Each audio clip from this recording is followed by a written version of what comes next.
பல தேதி மாற்றங்களுக்கு அப்புறமா ஃபைனலாக கங்குவா படம் வந்து ஸ்க்ரீனுக்கு வந்திருக்கு. இந்த படம் எப்படி இருக்குது அப்படிங்கிறத இந்த வீடியோவில் ஃபுல் டீட்டெயில்டாக அண்ட் ரோஸ்டடாக பார்க்க போகிறோம். G cinema presents. இது படம் எப்படி இருக்குது? நான் உங்கள் விஜய் டாமினிக்.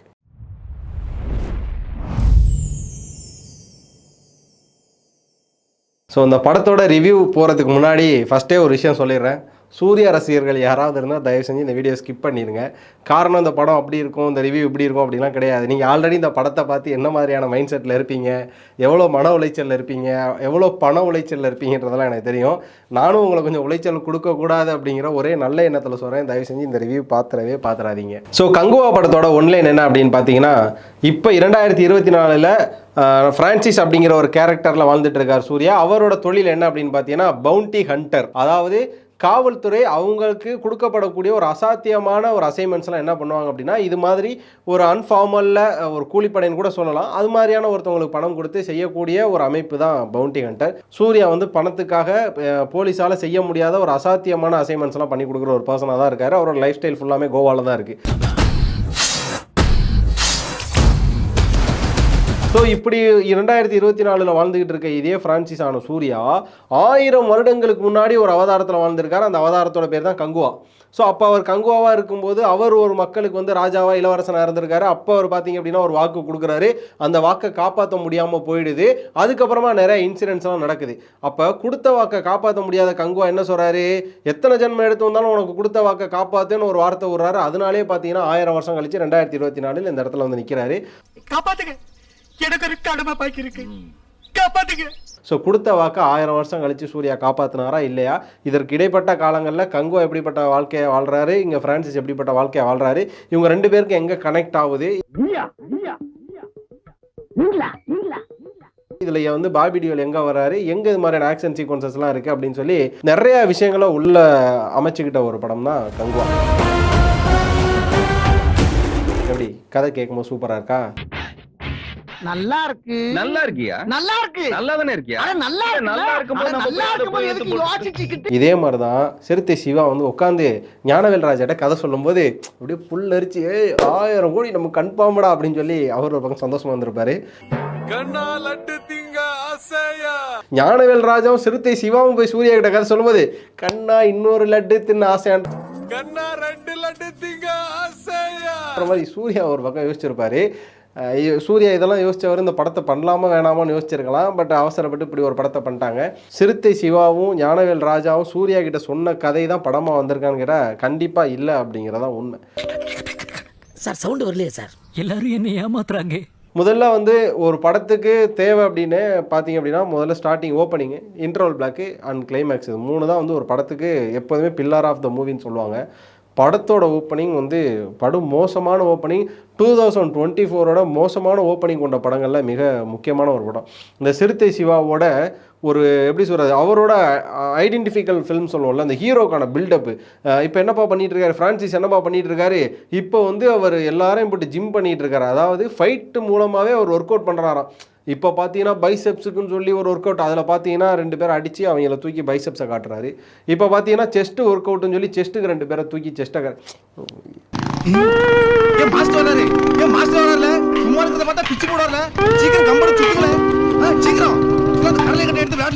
என்ன எங்களை பார்த்தா என்ன சிவா என்ன எங்களை பார்த்தா எப்படி தெரியுது?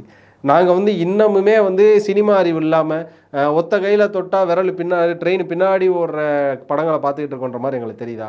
அப்பல இவன் தான் எங்கேயோ செமத்தியா வாங்கியிருக்கான், இங்கே வந்து வேற எவனோ வாங்கின மாதிரி அவுத்துறான் பார்த்தியா? சரி, வேதாளத்தை அப்படி பண்ணீங்க, விவேகத்தை அப்படி பண்ணீங்க, அண்ணாத்தன்ற சூப்பர் ஸ்டார் படத்தை கொலநாசம் பண்ணி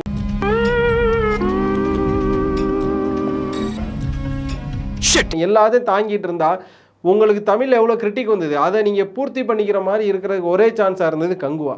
இந்த படத்தை அப்படி வந்து நீங்கள் பண்ணி வைக்கலாமா? அதுவும் சூர்யா அண்ணன் பாவம் ரோலெக்ஸுங்கிற கேமியோவுக்கு கிடைச்ச பேரை அவருக்கு எதற்கும் துணிந்தவனில் கிடைக்கலான்னு அவர் ஒரு கடுப்பில் இருக்கார். அதுக்கப்புறமா கங்குவான்ற ஒரு படம், இதுக்கு எவ்வளோ பேச்சு எல்லாரும் பேசினாங்க. அப்படி ஒரு படத்தை நீங்கள் கொடுத்துருக்கணும்ல, அப்படி ஒரு படத்தை கொடுக்காத இன்னும் ரொம்ப கடுப்பாக இருக்குது. சரி ஓகே, இன்ட்ரோல் பிளாக் எப்படா இருக்குது அப்படின்னு பார்த்தீங்கன்னா, சரி எப்படா இன்ட்ரோல் விடுவாங்க, ஒருவேளை இது இன்ட்ரோலாக இருக்குமோ இல்லைனா இது இன்ட்ரோலாக இருக்குமோ, இந்த இன்ட்ரோவில் வெளில போயிட்டு வந்துடலாமான்ற மாதிரியெல்லாம் இருக்குது. ஸோ இன்ட்ரோல் பிளாக்குமே ஒரு பெரிய எதிர்பார்ப்புகள் இல்லாமல் இருக்குது. பட் கிளைமேக்ஸ் சொல்கிறீங்களா, கிளைமேக்ஸில் எப்படி சொல்கிறது, கடந்த காலத்துக்கு நிகழ்காலத்துக்கும் போயிட்டு வர ஒரு சீக்வன்ஸ் இருக்கும். நிகழ்காலத்தை டெலீட் பண்ணி நீங்கள் அப்படியே குப்பையில் போட்டுருங்க. போட்டாச்சு. கடந்த கால சீக்வன்ஸை மட்டும் எடுத்துக்கிட்டு அதுக்கப்புறமா வந்து ஒரு ஃபோட்டோ மாதிரி ஒரு விஷயத்தை ஃப்ரேம் பண்ணி பார்ட் 2 இருக்குது அப்படின்னு சொல்லி சீக்வலுக்கு ஒன்று கொடுக்குறாங்க. சத்தியமாக சொல்ல போனால் கிளைமேக்ஸ் மட்டும்தான், அந்த இடம் மட்டும்தான் ஒர்த்தாக இருக்குது. சரி, இந்த படத்தில் என்ன பாசிட்டிவாக இருந்தது, இந்த படத்தில் என்ன ஒர்க் அவுட் ஆகலை அப்படின்னா, டு பி ஃப்ராங்க் இந்த படம் ஒர்க் அவுட் ஆகலைங்கிற நம்ம ஒத்துக்கிட்டு தான் ஆகணும். அதுக்கு மேலே வந்து யாரும் முட்டு கொடுத்தாலும், ஏன்னா நான் 250 ரூபா கொடுத்த படம் பார்த்துருக்கேன்றப்ப எனக்கு அந்த காண்டு இருக்க தான் செய்யும். அப்போ வந்து இந்த இடத்துல சூர்யா ரசிகராக இருந்து படத்தை பாரு அப்படி இப்படின்னு சொன்னால், டு பி ஃப்ராங்க் இந்த படத்தில் மிக பாசிட்டிவான ஒரு விஷயம் சூர்யாவோட ஆக்டிங். இப்போ இருக்கக்கூடிய ஃப்ரான்ச்சைஸாக சூர்யா நடிச்சாரான்னு கேட்டால் கண்டிப்பாக இல்லை. அது வந்து நம்ம சொல்லி தான் ஆகணும். சூர்யா வந்து இந்த மாஸ் படத்தில் ஒரு சில படங்கள்லாம் வந்து சும்மா நான் நடப்பேன், அண்ணன் நடப்பேன், அதை ஒரு மாண்டேஜாக எடுத்து நீ போட்டுக்க சரியா அப்படின்றது. அதுக்கப்புறம் அந்த உடம்பை காட்டுறது, அந்த டேட்டூஸ் ஸ்டைல். சூர்யா ஒரு ஸ்டைலிஷான ஆக்டர் தான், அது இல்லாமல் இல்லைன்னு சொல்லவே கிடையாது.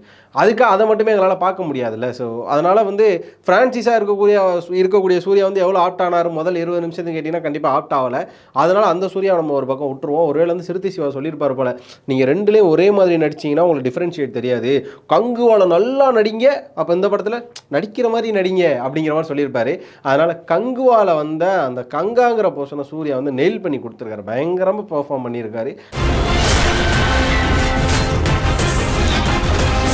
அது இல்லைன்னு சொல்லவே முடியாது. ஏன்னா வந்து அவர் உடம்பை காட்டுறதா இருக்கட்டும், அந்த வேரியேஷன் ஆஃப் ஷார்ட்ஸாக இருக்கட்டும், எல்லா இதுலேயும் சூர்யா பயங்கரமாக ஒர்க் அவுட் பண்ணியிருக்காரு, இல்லைன்னு சொல்லலை. ஆனால் அந்த கங்குவாவில் கொடுத்த அதே ஒரு எஃபர்ட் எதுக்கு ஃப்ரான்ச்சைஸில் கொடுக்கல அப்படிங்கிற ஒரு கேள்வி இருக்குது. சரி, நீங்கள் நிறைய பேர் வந்து வந்துடுவாங்க, சினிமா ஞானிஸில் என்ன வருவாங்கன்னா, ரெண்டுக்கும் ஒன்றா நடித்தா அப்புறம் எப்படி நீ வித்தியாசம் கண்டுபிடிப்ப அப்படின்னு. அதுக்கே நடிக்கிறீங்க, நடிக்காமல் இப்படி ஒரு படத்தை விடாமலே இருந்திருக்கலாம். சரி, ஓகே, அப்படியே கங்குவா வந்துருச்சுன்னு வச்சுங்களேன். இதில் இப்போ என்ன நமக்கு வந்து நிறைய விஷயம் மிஸ் ஆகுது அப்படின்னா, முதல்ல இந்த 1000 வருடங்களுக்கு பின்னாடி இருக்க ஒரு கான்செப்ட்டுங்கிற ஒரு விஷயம் இருக்குது. முதலாக கங்குவா வந்து உருவான விதமே ப்ரெசென்ட்டில் இருக்கக்கூடிய கதையை வந்து ஒரு 60% 40% தான் வந்து ஃப்ளாஷ்பேக் போர்ஷன் அப்படின்ற மாதிரி சொன்னாங்க. அதுக்கப்புறமா பார்த்தீங்கன்னா 50% ஃப்ளாஷ்பேக்கு, 50% வந்து ப்ரெசென்ட் ஃபிலிம் அப்படின்னாங்க. ஒரு கட்டத்தில் பார்த்தீங்கன்னா 25% தான் ப்ரெசென்ட்லையும் 75% வந்து பாஸ்ட்லையும் எடுத்து வச்சுக்கிறாங்க. கேட்டால் இதுதான் பார்ட் 1 அப்படின்னு சொல்லி சொல்கிறாங்க. இதுக்கு போய் ஃபீல் பண்ணிக்கிட்டு இப்படி ஓபன் பண்ணியாச்சு போ, நிறைய வேலை கிடக்கு எனக்கு, உக்கால கேட்டா சொல்லு. சரி, இந்த வந்து நீங்கள் எந்த மாதிரி மிஸ்மேட்சிங் பண்ணுறீங்க அப்படிங்கிற ஒரு விஷயம் இருக்கலாம். மாவீரன் ஒரு படம் வந்தது, அந்த படத்தில் கரெக்டான ஒரு விஷயம் இருக்கும், எந்த இடத்துல ஃப்ளாஷ்பேக் ஓப்பன் பண்ணணும், எங்கே வந்து ப்ரெசென்ட் இருக்கணும் அப்படின்னு. அதுக்கப்புறம் பாகுபலி வருது, பாகுபலியில் எது வரையும் ப்ரெசென்ட் இருக்கணும், எதுக்கப்புறமா பாஸ்ட் இருக்கணும், பாஸ்ட் எவ்வளோ லீனியராக போய் திரும்ப ப்ரெசென்ட் எங்கே ஓப்பன் ஆகணுங்கிற ஒரு லீனியர் இருந்தது. இந்த படத்தில் ஒரு நிலா தான் வந்து டைம் ட்ராவலர் மாதிரி. இந்த நிலாவை பார்த்துக்கிட்டே இருப்பாங்க, திடீர்னு பார்த்தா அப்படியே நேராக போயிட்டு அந்த நிலாவோட விஷுவல் அங்கே இறங்கும். பார்த்தீங்கன்னா ஒரு பாஸ்ட் கதையை ஓப்பன் பண்ணுவாங்க, திரும்ப அங்கேருந்து மேலே பார்ப்பாங்க, நிலாலேருந்து ஓப்பனாக இங்கே வந்து பார்த்தீங்கன்னா ப்ரெசென்ட்டில் ஒரு கதையை ஓப்பன் பண்ணுவார். இப்படியா மாறி மாறி தான் கதை ட்ராவல் ஆகிட்டு இருக்குன்னு வச்சுக்கோங்களேன். முதல்ல வந்து நம்ம ஃப்ரான்சிஸ் அவரோட லூப் ஹோல்லேருந்து இந்த இடங்கள்ல வருவோம். என்ன அப்படின்னு பார்த்தீங்கன்னா, டு பி ஃப்ராங்க் நான் வந்து ஸ்பாய்லரே பண்ணுறேன், ஏன்னா படம் பார்த்து நானே ரொம்ப ஸ்பாயில் ஆகி போய் தான் இருக்கேன். ஸ்பாய்லர் பண்ணுறதுனால ஒன்றும் இல்லை, இந்த படத்தை பற்றி டிஸ்கஷன் பண்ணி 2 கேமராமேனும் ரொம்ப ஸ்பாயில் ஆகி பின்னாடி முடியாமலாம் கிடக்குறாங்க. அதனால் வந்து நானும் ஸ்பாய்லராக பண்ணிடுறேன். சூர்யா வந்து ஒரு பையனுக்கு மேலே ப்ராமிஸ் பண்ணுறாருல, அந்த பையனை கங்குவாவாக இருக்கும்போது அவர் காப்பாற்றுன்னு அவங்க அம்மாட்ட ப்ராமிஸ் கொடுத்துருப்பாரு. ஆனால் அந்த அம்மாவும் அந்த சூர்யாவும் அவங்க அப்பாவும் கிடையாது, அது வேற. சூர்யா வந்து அந்த பையனை தத்து எடுத்துருப்பாரு, நான் காப்பாற்றுறேன்னு வாக்கு கொடுப்பாரு. ஆனால் ஒரு யுத்த களத்தில் அந்த பையன் வந்து தானாக தன்னோட உயிரை நீத்து பல உயிர்களை காப்பாற்றுறாண்டி இறந்து போயிடுவாப்புல. அதனால கங்குவா என்ன பண்ணுவார்னா, இன்னும் எத்தனை ஜென்மம் எடுத்து வந்தாலும் உயிரை நான் காப்பாற்ற வேண்டாம்னு சொல்லி ஒரு வீர சபதம் கொடுக்குறாரு. அதனால தான் இங்கே ஃப்ரான்சிஸாக பிறந்து வந்து அவர் காப்பாற்றுறாரான்னு கேட்டால் அதெல்லாம் எனக்கு தெரியாது, அது சிவானிட்ட தான் கேட்கணும்னு வச்சுக்கோங்களேன். இப்படியா வந்து ஒரு பக்கம் அவர் கொடுத்துட்றாருல. அப்போ அந்த பையன் வந்து திரும்ப நிறைய மல்டி டேலண்ட்ஸோட திரும்ப 2024 பிறக்கிறாரு. 2024 பிறக்கும்போது அவருக்கு என்னென்ன மாதிரியான நாலேஜ் இருக்குன்னா, எல்லா சக்தியும் கண்ட்ரோல் பண்ணுறாரு. காரை பறக்க வைக்கிறாரு, காற்றை கண்ட்ரோல் கொண்டு வர்றாரு, இருக்கிற எலக்ட்ரானிக் டிவைசஸ்லாம் கொண்டு வர்றாரு. காரணம் அவர் மூளையை ஆப்ரேஷன் பண்ணி அவர் மூளையோட நரம்பு மண்டலத்தை ஒரு கார்பரேட் நிறுவனம் கட்டுப்படுத்துதுங்க. கேட்கும் போது உங்களுக்கு கடுப்பாக வருது, இதை எப்படிங்க நம்ம பார்க்குறது? அப்படி தான் இருந்தது. சரி, அந்த பையனோட மூளையை கட்டுப்படுத்துகிற அந்த கார்பரேட் நிறுவனம் யாருன்னு கேட்டால் அதான் ஒரு வில்லன் குரூப்பு. அவங்க என்ன பண்ணுறாங்கன்னா, அந்த பிரெயினை வந்து ஸ்டிமுலேட் பண்ணி அந்த பையனோட பாஸ்ட்டை தெரிஞ்சு அது மூலமாக அந்த சூர்யா, அதாவது இந்த பையனோட உணர்வை தூண்டுறது மூலமாக இவன் வந்து இப்போ ப்ரெசென்ட்டில் இருக்கக்கூடிய அந்த சின்ன பையன், இறந்து போன சின்ன பையன், இவனை வந்து உணர்வுகளை தூண்டுறது மூலமாக இந்த உணர்வு யாருக்கு வரும்? இப்போ கங்குவாவாக இருந்து மறுபிறவி எடுத்த சூர்யாவுக்கு பெறணும். அந்த சூர்யா யாருங்கிறத பார்க்கறதுக்கான ஒரு ஸ்டிமுலேஷன் ஆப்ரேஷன் நடக்கும். அந்த ஸ்டிமுலேட் ஆப்ரேஷன் பண்ணுறது யார் அப்படின்னு பார்த்தீங்கன்னா, பாஸ்ட்டில், அதான் 1000 வருஷத்துக்கு முன்னாடி கங்குவாவை வந்து நான் கொலை பண்ணிட்டு தான் நான் வந்து அரச பதவி ஏற்றுவேன்னு சொல்லி ஒரு சபதம் வர்றாருல, அவர் பிரசன்ட்ல பிறந்து வந்து வில்லனா இருப்பாரு. ஏன் ஹீரோ மட்டும் தான் ஏன் பிறந்து வரணும் பிரசன்ட்ல, நான் பிறந்து வர மாட்டேனான்னு சொல்லி ஒரு வில்லன் பிறந்து வந்திருப்பாப்புல. ஸோ அவர் ஆப்ரேஷன் பண்ணிட்டு இருக்கும்போதே இந்த பையன் என்ன பண்றாருன்னா, அவ்வளோ பெரிய ஒரு ஒரு எப்படி சொல்றது, ஒரு ரிசர்ச் சென்டரை விட்டு அசால்ட்டா தப்பிச்சு வர்றாரு. எப்படியாப்பட்ட ரிசர்ச் சென்டர்னு பார்த்தீங்கன்னா, ஃபுல் அண்ட் ஃபுல் அந்த அயன்மேன் படங்கள், விவேகம் படம் பார்க்குற மாதிரி எல்லா பக்கமும் ஒரே கம்ப்யூட்டர் டிஜிட்டலாக இருக்குது. எல்லாமே பயங்கர எக்யூப்டாக இருக்காங்க. அதுக்கு மேலே எப்பயுமே 2 ஹெலிகாப்டர் பறந்துக்கிட்டே இருக்குது. பறந்த மாதிரி சவுண்டு அடிச்சு ஹெலிகாப்டர் காணோம், அது வேற. 2 ஹெலிகாப்டர் பறந்துக்கிட்டே இருக்குது. சுற்றி கண்டெய்னர்ஸ்லாம் நிற்கிது, டேங்கிஸ் நிற்கிது. இது இல்லாமல் பார்த்தீங்கன்னா நிறைய எஸ்கார்ட்ஸ் வந்து ஷார்ட் கன்னாக இருக்கட்டும், நிறைய மிஷினரிஸ் கன்னோடலாம் நிற்கிறாங்க. இவ்வளோ செக்யூரிட்டி டைட்டான ஒரு ரிசர்ச் சென்டர்லேருந்து அந்த பையன் வந்து ட்ரீட்மெண்ட் போயிட்டு இருக்கும்போது டவால் எந்திரிச்சு ஓடி அங்கே இருக்க ஒரு வேலி கம்பியை அப்படியே லைட்டாக ஓட்டையை போட்டு தலையை ஓடிக்கிருப்பான். கத்தி படத்தில் நம்ம விஜய் ஓடிக்கிருப்பார் பார்த்தீங்களா, பின்னாடி ஒரு 4 போலீஸ் ஓடுற மாதிரி சின்ன பையன் ஓடிக்கிருப்பான், பின்னாடி ஒரு 10 பேர் ஓடிக்கிருப்பாங்க. ட்ரெயினடு ஃபோர்ஸஸ் அவங்களால பிடிக்க முடியாது.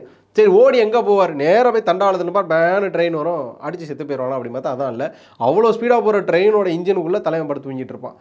என்ன சரி சரி பரவாயில்ல என்ன பண்ணுறது அப்படின்னு சொல்லிட்டு அமைதியாக பார்க்க வேண்டியதாக இருந்தது. அதுக்கப்புறம் என்ன ஆகுதுன்னா, இப்படி தப்பிச்சு போகிற அந்த பையன் சூர்யா, நம்ம ஃப்ரான்சிஸ் சூர்யாவுக்கு ஒரு ஆப்ரேஷன் கொடுத்துருப்பாங்க ஒரு ரவுடியை கொல்ல சொல்லி. அந்த ரவுடியை அவங்க உலகம் ஃபுல்லாக தேடி கடைசியாக ஒரு நடுக்கடலுக்குள்ளே ஒரு கப்பலில் பார்ட்டியில் போய் மீட் பண்ணுவாங்க. அந்த இடத்துல அவர் செத்தும் போயிடுவாப்பில். யாரும் அந்த ரவுடியை அவங்க கொண்டு போடுவாங்க. அந்த செத்து போகிற ரவுடி இருக்கிற இடத்துல இந்த சின்ன பையன் இருப்பாப்புல நடுக்கடலை. நீ எப்படிப்பா இங்கே வந்தேன்னு கேட்டால் அதெல்லாம் தெரியாது, அது ஒரு விதமான ஒரு டெக்னாலஜின்னு வச்சுங்களேன். அந்த பையன் அங்கே இருப்பாப்புல. ஸோ இந்த பையன் வந்து நம்ம கொலை பண்ண பார்த்துட்டான், இவன் வெளியில் சொன்னால் நமக்கு பிரச்சனைன்னு சொல்லி இந்த பையனை வந்து சூர்யா கொண்டு போகிறாரு. ஸோ திரும்பவும் கங்குவாவும் அந்த பாஸ்ட்டில் இருந்த பையனும் ஒன்று சேர்ந்த மாதிரியான ஒரு விஷயம் வந்துடும். அந்த பையனை வந்து அடிக்கடி பார்க்குறப்ப சூர்யாவுக்கு ஒரு ஃபீலிங்ஸ் வந்துடும். ஒரு கட்டத்தில் இவங்க வந்து ப்ரெசென்ட்டில் கொண்ட அந்த ரவுடியோட அண்ணன் வந்து இந்த சூர்யாவை கொல்ல வராரு. இவர் சூர்யாவை கொல்ல வரும்போதே பார்த்தீங்கன்னா இந்த பையனை தேடிட்டு இருக்கக்கூடிய அந்த இன்டர்நேஷனல் குரூப்ஸ் சூர்யாவை தேடி அந்த பையனை தேடி வந்துட்டு அந்த பையனை கடத்தி கொண்டு போகும்போது சூர்யா காப்பாற்ற போகிறாரு.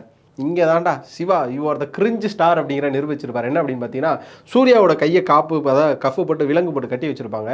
கையை வெளியில் எடுக்க முடியாத சூர்யா என்ன பண்ணுவாரோ தன்னோட விரல்களை எல்லாம் உடச்சி அதுக்கப்புறமா அந்த பையனை காப்பாற்ற போயிட்டு இருக்கும்போது ஒரு ஷார்ட் கன்னை வச்சு லைட்டாக ஒரு ஷார்ட்டை போட்டு விட்றான் சூர்யா. ரொம்பலாம் போட மாட்டேன், லைட்டாக இந்த வயிற்று கீழே இடுப்புக்கிட்ட வந்து ஒரு இவ்வளோ பெரிய ஓட்டையில் ஒரு கன் ஒரு புல்லட்டை ஒன்று இறக்கிடுவாங்க. ஆனால் நம்ம மனனுக்கு அது பெருசாக இல்லை, காரணம் இது சிவாவோட படம்ல. அதனால் அந்த புல்லட்டை உள்ளே வச்சுக்கின்னு ஒரு 5 கிலோமீட்டர் ஓடுவார், ஒரு 70 கிலோமீட்டர் ஸ்பீடில் ஓடுவார். அதுக்கப்புறம் அந்த புல்லட்டை வச்சுட்டே ஃபைட் பண்ணுவார். அதுக்கப்புறம் அதே புல்லட்டை வச்சுட்டு ஒரு 10 கண்டெய்னர் மேலே ஒரு 100 அடிக்கு ஏறுவார். திரும்ப அதே புல்லட்டை உள்ளே வச்சுட்டு திரும்ப பைக் மூலமாக சாகசம் பண்ணி ஃப்ளைட்டுக்குள்ளே ஏறுவார், ஜெட்டுக்குள்ளே. திரும்ப ஃப்ளைட்டுக்குள்ளே ஏறி சண்டை போடுவார். ஒரு 600 கிலோமீட்டர் பெர் ஹவர் ஸ்பீடில் போகக்கூடிய ஒரு ஃப்ளைட்டோட விளிம்பில் வந்து ஒத்த கையில் பிடிச்சி தொங்கிக்கிட்டு இருப்பார். ஸோ இது மாதிரியான அசாத்தியான திறமைகள் கொண்ட ஒரு ஃபைட் சீக்வன்சஸ்லாம் ஒத்த புல்லட்டோட வச்சுருப்பார். இதை தான் சிவானா என்ன சொல்லியிருக்காருன்னா, இந்தியாவோட மிக சிறந்த சண்டை காட்சிகள் கொண்ட திரைப்படம் இதை தான் சொல்லியிருக்காரு. இப்படியா ஒரு கிரிஞ்சி எவரா இப்படி ஒரு லூப்பாக ஒரு படம் எடுத்திருக்காரா? சரி ஓகே. அதுக்கப்புறம் கங்குவான்ற ஒரு போர்ஷன் போவோம். கங்குவா உண்மையாகவே சூர்யாவோட ஆக்டிங்லாம் டாப் நாச், அதை நம்ம இல்லைன்னு சொல்லவே முடியாது. ஆனால் இந்த படத்துக்கான கதைக்களம் அப்படிங்கிறத அவர் எந்த அளவு சக்ஸஸாக எடுத்துகிட்டு போயிட்டாங்கன்னா, டு பி ஃப்ராங்க் வந்து ரொம்ப கான்ட்ரடிக்டாக இருக்குது. இப்போ சூர்யா தான் அவங்க ஒரு 5 நிலப்பகுதி இருக்குது. அந்த 5 நிலப்பகுதியில் சூர்யா ஒரு நிலப்பகுதியில் இருக்கார், பாபி டியோல் ஒரு நிலப்பகுதியில் இருக்கார். ஸோ சூர்யா இருக்க நிலப்பகுதி மேலே ஒரு வெள்ளக்காரன் வந்து ஆசைப்பட்டு அந்த நிலப்பகுதியை நான் எடுத்துக்க போகிறேன்னு சொல்லி அது மேலே போர் தொடுக்க வர்றாப்புல. ஸோ எடுத்தோன்னே டேரெக்டாக சூர்யா கூட மோதணும் அப்படின்னா நம்ம தோற்று போயிடும் தெரிஞ்சு சூர்யாவோட எதிரி யாருன்னு சொல்லி அந்த எதிரி மூலமாக உள்ளே போகிறதா இங்கே பிளானாக இருக்குது. அப்போ பாபி டியோல் தான் எதிரி, அது மூலமாக தான் அவர் உள்ளே போகணும். அப்படியாப்பட்ட வீரம் செறிந்த ஒரு நிலப்பகுதிக்கு சூர்யா தான் இளவரசனாக இருப்பார். அவர் என்ன பண்ணுறாரு அப்படின்னா, அந்த சொந்த மண்ணுக்கு துரோகம் செஞ்ச ஒருத்தவனோட பையனை காப்பாற்றுறதா வாக்கு கொடுத்துருவார். அந்த ஒரு பையனுக்காக தன்னோட சொந்த மக்களை விட்டுட்டு வேற ஒரு நிலப்பகுதியில் போய் வாழ்கிறதெல்லாம் இது ஒரு அரசனுக்கே ஒரு எலிஜிபிளே கிடையாது. இது வந்து இதாண்டா கண்டென்ட்டு, சூர்யா ஏன் போவாருன்னு தெரியுமா அப்படின்னு நீங்கள் நிறைய பேர் முட்டு கொடுக்கலாம். முட்டு கொடுக்குறதுக்கு முன்னாடி முதல்ல கதைனா என்ன, சொன்ன கதையில் படம் எடுத்துட்டான் பார்த்துட்டு வந்து முட்டை கொடுங்க சரியா. எல்லா கமெண்ட்டுக்கு மாதிரி மூடின்லாம் இருக்க முடியாது. கமெண்ட்லாம் போட்டிங்கன்னா திரும்ப வந்து கமெண்ட் பண்ணுற மாதிரியான இடத்துல தான் படம் பார்த்துட்டு காண்டாகி போய் நிறைய பேர் சுற்றின்னு இருக்கிறாங்க. அப்படியா கதைக்கிழமை ரொம்ப கான்ட்ரடிக்டாக இருக்குது. அதுக்கப்புறம் பார்த்தீங்கன்னா உள்ளே நடக்கிற அந்த சண்டை, அதாவது நிலப்பகுதி தீவுனா எப்படி இருக்கும், 2 தீவு இருக்குது. அதில் ஒரு தீவில் சூர்யா வந்து பார்த்திங்க அப்படின்னா அருவியில் குளிச்சுக்கிட்டு வேட்டையாடிக்கி இருக்கும்போது இன்னொரு தீவில் மாட்டிக்கிற பெண்கள் வந்து அண்ணே எங்களை காப்பாற்றுங்கன்னு கத்துவாங்க. அந்த தீவில் நீங்கள் கேட்குமா? இது என்னங்க இது? இப்போ என்ன நம்ம கேனப்பையலாம் நம்ம. அதுக்கப்புறம் பார்த்தீங்கன்னா ஒரு ட்ரம்பட்டை வாசிக்கிறாங்க இந்த பொண்ணு. திரும்ப சூர்யாவுக்கு வந்து அது கேட்டுருது. அவர் ஒரு ட்ரம்பட்டை வாசிக்கிறார் 2 தீவுக்கு நடுவில். அப்போ அந்த ட்ரம்பட்டில் அவங்களுக்குள்ள ஒரு லாங்குவேஜ் இருக்குது. அந்த லாங்குவேஜ் என்ன அப்படின்னு பார்த்தா, எங்கள் அண்ணன் உங்கள் எல்லாரையும் கொல்ல சொல்லிட்டாருன்னு சொல்லிட்டு இந்த வேதாளத்தில் அஜித் ட்ரான்ஸ்ஃபர் ஆகிற மாதிரி இங்கே ஒரு சின்ன குழந்தை ட்ரான்ஸ்ஃபர் ஆகுது. அதுக்கப்புறமா அவங்க ஒரு சண்டை போடுறாங்க. இறந்து போகிற அந்த வில்லன் வந்து பயத்தில் இப்படி திரும்பி பார்க்குறப்ப எல்லா பெண்களோட முகத்துலையும் கங்குவா தெரிகிறார். அண்ணே இதெல்லாம் வந்து ரொம்ப பழசாகி போச்சுண்ணே, கரையான் கரிச்சு தின்னு பிடிச்சினே இதெல்லாம் தமிழ் சினிமாவில், ஏன்னா இன்னும் இதை எடுத்துகிட்டு வந்துகிட்டு இருக்கேன் சிவா அண்ணே, தயவு செஞ்சு எங்களை வாழ விடுனே அப்படின்ற மாதிரி தான் இருந்தது. அதே மாதிரி இந்த படத்துக்கு மிகப்பெரிய ஒரு உண்மையான விஷயம், நல்ல விஷயம் என்ன அப்படின்னா, ஆர்ட் டைரக்டர் மிலன் அவர் வந்து இந்த படம் ரிலீஸ் ஆகிறதுக்குள்ளே மறைஞ்சிட்டாரு, இல்லைன்னு சொல்ல முடியாது. அவர் செஞ்ச அந்த கப்பலாக இருக்கட்டும், அந்த கத்தி ஆயுதங்களாக இருக்கட்டும், இந்த ஆர்ட் டைரக்டர் அவரோட வேலையை 100% பர்ஃபெக்டாக செஞ்சு கொடுத்துருக்காரு, அது இல்லைன்னு சொல்லவே முடியாது. அதே நேரம் டிஓபியாக இருக்கட்டும், இந்த படத்துக்கு வந்த விஷுவல்ஸாக இருக்கட்டும், எஃபெக்ட்ஸாக இருக்கட்டும், இது எல்லாமே பயங்கரம். ஆனால் இதுக்காகலாம் டிஎஸ்பியை மன்னிச்சு விட்ற முடியாது. ஸோ டிஎஸ்பியை நம்ம கொஞ்சம் கொஞ்சமாக மன்னிச்சு இந்த படத்தில் ஒரு சான்ஸ் தரோம், கொஞ்சம் நல்லா போறியா அப்படின்னா, வழக்கம் போல் டமால் டுமில் நடித்து கதவு ஒரு ஸ்டூடியோக்குள்ள வந்து டமால்னு கதவை சாத்துவார் போல், அது ஒரு மியூசிக் டமால் டமால், இந்த டமாலை தூக்கி அங்கே போடு, சரி தாப்பால் கிச் கிச் கிச், இந்த சவுண்டை தூக்கி இங்கே, எல்லாத்துக்கும் ஏன் அப்படி போட்டு படுத்துற?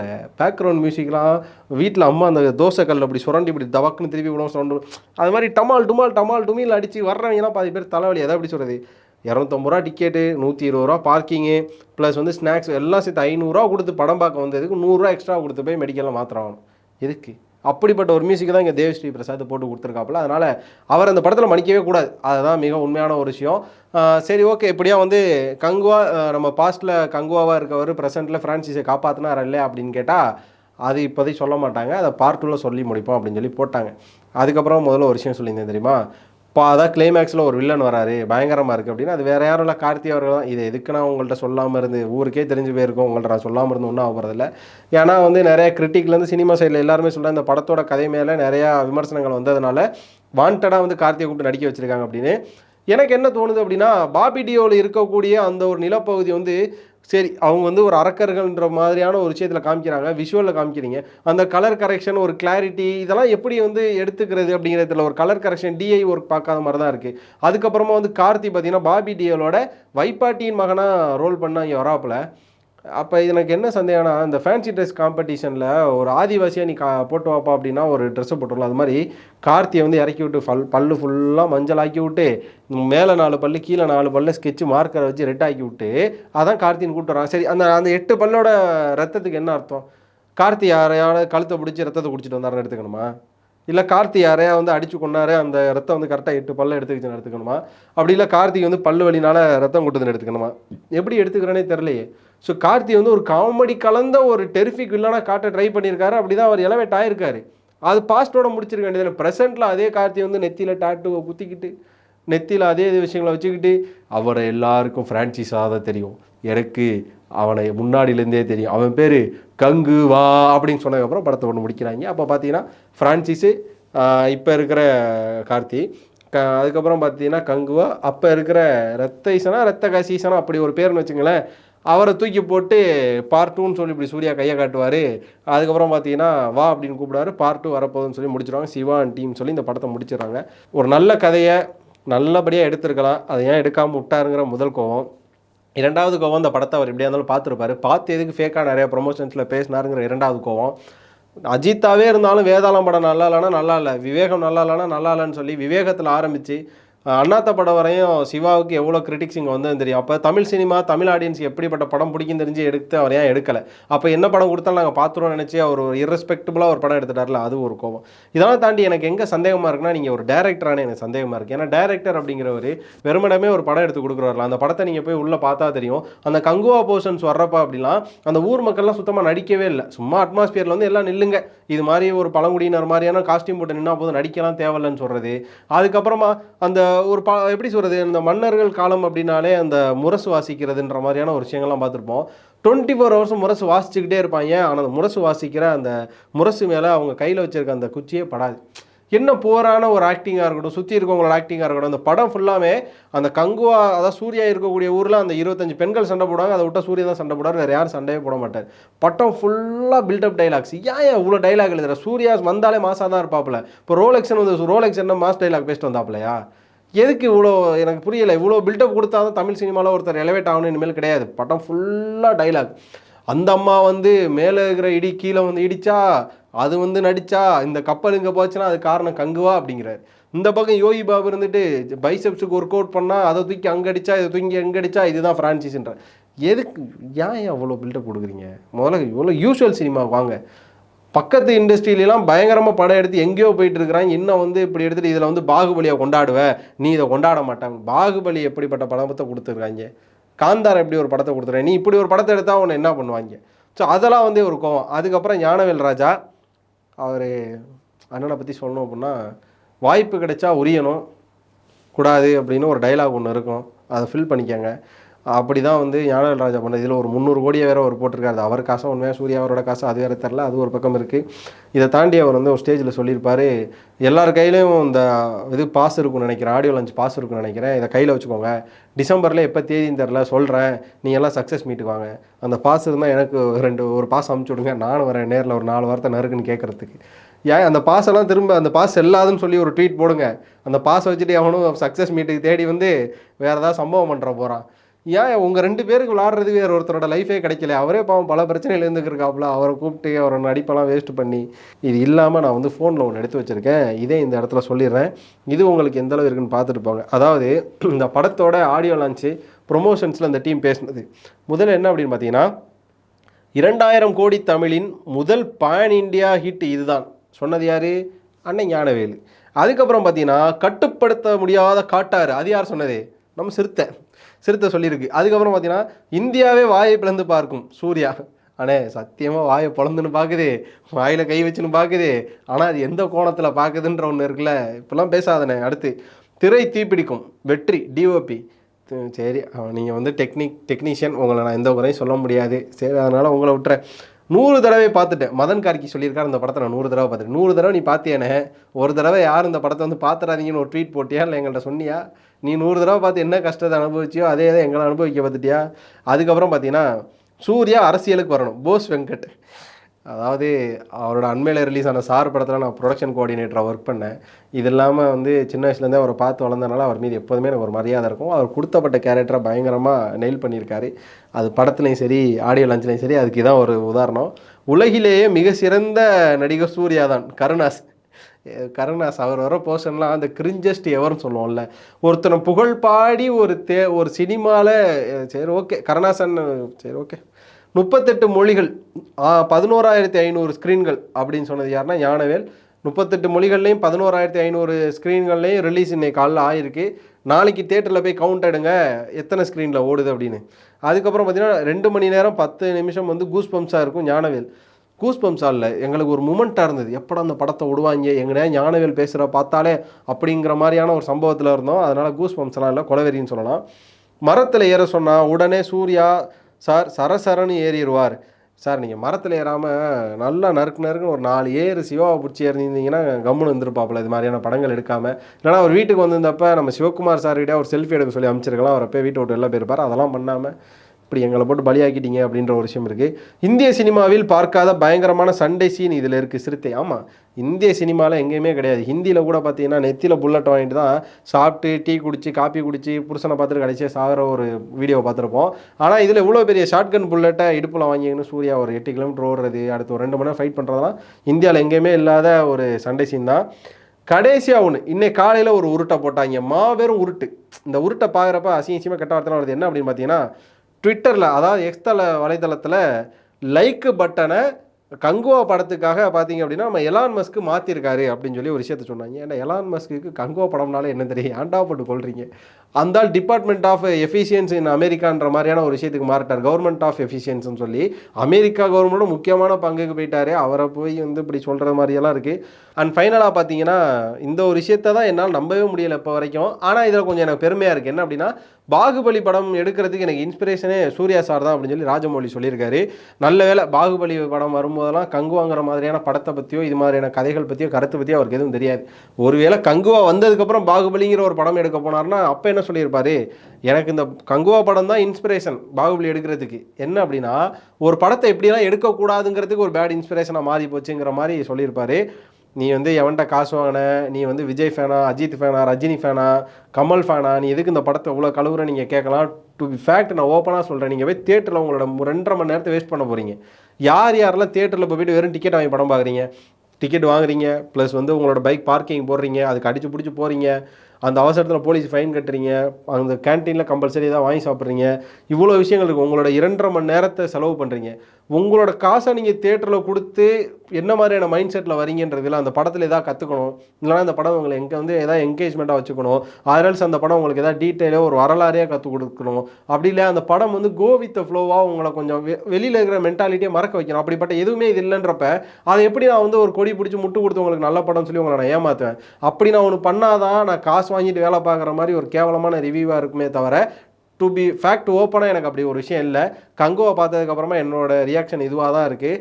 இப்படியாப்பட்ட கதைக்களம் வந்திருக்கதை நீங்கள் எப்படி பார்க்குறீங்க? கங்குவா படம் உங்களோட எதிர்பார்ப்பு எப்படி இருந்தது? பார்த்ததுக்கப்புறம் ஏமாற்றமாக இருந்ததா, இல்லை கங்குவா படம் உங்களுக்கு பிடிச்சிருந்ததா? கங்குவா படத்தை பற்றி உங்களோட கருத்து என்ன? வழக்கம் போல் சூர்யா சார் நல்லா நடிச்சிருக்காரு, அது இல்லைன்னு சொல்லவே இல்லை. சிறுத்தை சிவாவை திரும்ப ஆந்திராவுக்கே அமைச்சிடலாமா? ஞானவேல் ராஜா பேசாமல் எனக்கு என்ன தோணுதுன்னா, 300 கோடி கொடுத்து இந்த படத்தை எடுத்துக்கு ஒரு 5 கோடி அமீருக்கு கொடுத்துருக்கலாம். பாவம், மனுஷன் சந்தோஷமாக இருந்திருப்பாப்புல. ஸோ இந்த படத்தில் சூர்யா சார் மேலே தவறு இல்லை, ஆனால் ஞானவேலும் சிவாவும் சேர்ந்து சூர்யா சாரை சம்பவம் பண்ணாங்கன்றது யார் யாரெல்லாம் ஒத்துக்கிறீங்க அப்படின்ற உங்களுக்கு தோன்ற கருத்தை கண்டிப்பாக வந்து கமெண்ட்ஸில் சொல்லுங்கள். இந்த வீடியோ பிடிச்சிருந்தா லைக் பண்ணுங்கள், ஷேர் பண்ணுங்கள், மறக்காமல் ஜி சினிமா சேனலுக்கு சப்ஸ்கிரைப் பண்ணிவிட்டு பக்கத்தில் இருக்க பெல் ஐக்கானை கிளிக் பண்ணிக்கோங்க.